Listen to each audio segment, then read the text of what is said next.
মই মনমি মোৰ চৌকাৰ আন এটি ভিডিঅ'লৈ আপোনালোকক স্বাগতম জনাইছোঁ। ভিডিঅ'টোৰ আৰম্ভণিতে আপোনালোক সমূহ দৰ্শকক মোৰ ফালৰ পৰা নৱবৰ্ষৰ শুভেচ্ছা যাচিলোঁ। 2022 বৰ্ষটোৱে সকলোলৈকে যেন সুখ সমৃদ্ধি আৰু হাঁহি কঢ়িয়াই আনে। সুস্থ থাকক সকলো আৰু জীৱনৰ বাটত আগুৱাই যাওক। নতুন বছৰৰ আৰম্ভণিতে আমাৰ মাঘৰ বিহু আহি আছে। বিহুলৈ বেছি দিন নাইয়ে, মাত্ৰ 10 দিনমানহে বাকী আছে।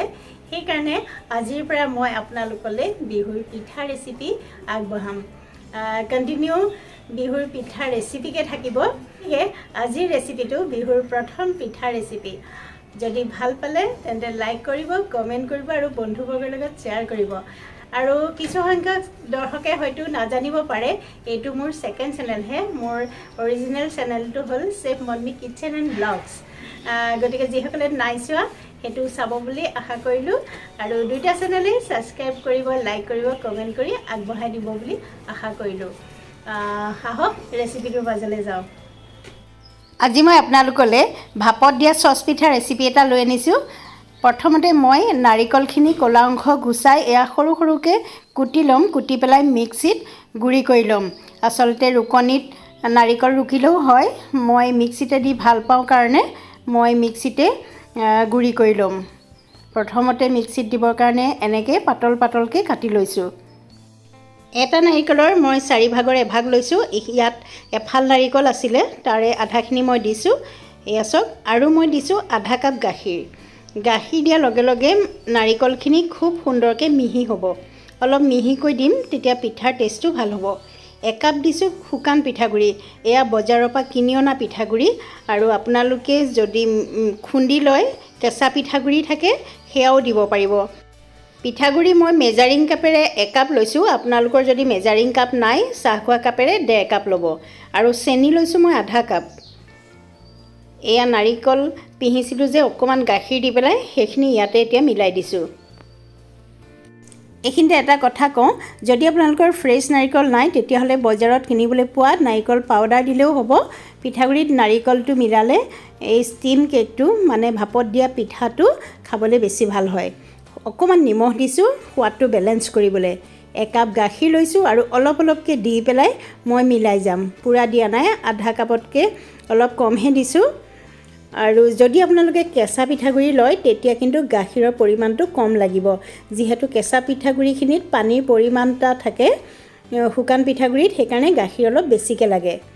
আৰু কমপ্লিট মই 1 কাপ গাখীৰ দিয়াই নাই, এতিয়াও অলপ বাকীয়ে আছে।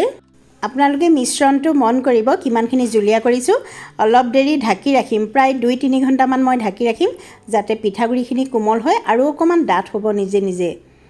আৰু এয়া চাওক মই ঢাকি থৈছোঁ। আৰু কমপ্লিট 1 কাপ গাখীৰ মোক প্ৰয়োজন নহ'লে। প্ৰায় 3 ঘণ্টামান মই ঢাকি থলোঁ। আপোনালোকে এবেলাও থ'ব পাৰে। আৰু এয়া চাওক আগতকৈ পিঠাগুড়িখিনি অলপ ডাঠ হৈছে। ইমানটো জুলিয়াই লাগিব আমাক। আৰু মই ইয়াত মিলাইছোঁ 2 চামুচ ঘি। ঘি নিদিলেও হয়, কিন্তু দিলে গোন্ধটো ধুনীয়া হ'ব, সেইকাৰণে মই দিছোঁ। আপোনালোকে এইটো ষ্টেপ স্কিপ কৰিব পাৰে।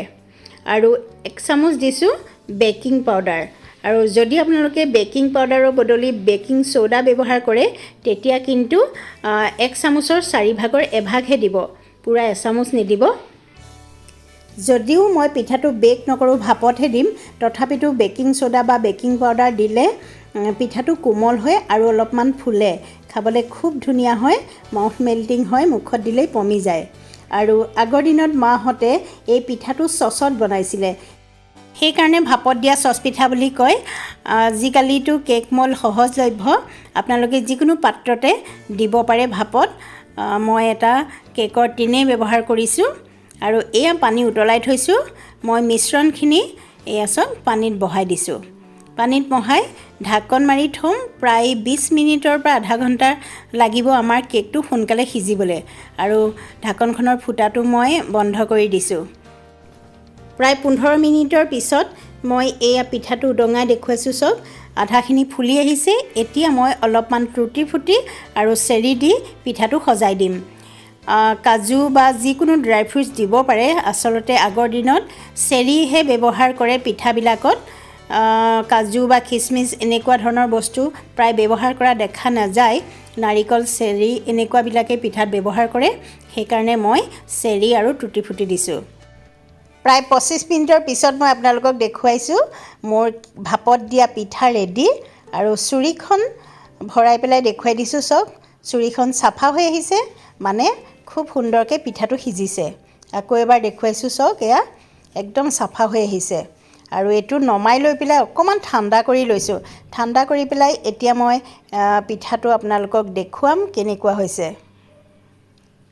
এখন প্লেটত মই এয়া চক লৈ পেলাই উবুৰিয়াই দিলোঁ আৰু খুব সহজে ওলাই আহে এইয়া ভাপত দিয়া পিঠা খুব সুন্দৰ হৈছে আকৌ মই লুটিয়াই দিলোঁ পিঠাটো এইয়া চক মাজত যে হালধীয়া দেখিছে সেইটো আচলতে ঘিউ ৰং আৰু সাইডটো চকচোন কিমান ধুনীয়াকৈ ফুলিছে আৰু মই এতিয়া আপোনালোকক কাটি দেখুৱাইছোঁ বেকিং পাউডাৰ দিয়াৰ কাৰণে খুব সুন্দৰকৈ এয়া চক সফট হৈছে আৰু নাৰিকল দিয়াৰ কাৰণে সোৱাদটো দুগুণে চৰিছে এই পিঠাটো আপোনালোকে পানী দিও বনাব পাৰে কিন্তু গাখীৰ দি বনালে সোৱাদটো বেছি ভাল হয় এইয়া চক ভাপত দিয়া পিঠা ৰেডি আপোনালোকে এবাৰ বনাই খাই চাবচোন এইটো ৰেচিপিৰে যদি নাই খোৱা খুবেই ভাল পাব আৰু ৰেচিপিটো কেনেকুৱা পালে জনাবলৈ নাপাহৰিব যদি ভাল পালে লাইক কৰিব কমেন্ট কৰিব আৰু বন্ধুবৰ্গৰ লগত শ্বেয়াৰ কৰিব যিসকল নতুন দৰ্শক মোৰ চেনেল চাই আছে আপোনালোকে যেন মোৰ চেনেলটো সাবস্ক্ৰাইব কৰি লয় তেন্তে আজিলৈ আহোঁ ভিডিঅ'টো চোৱাৰ বাবে বহুত বহুত ধন্যবাদ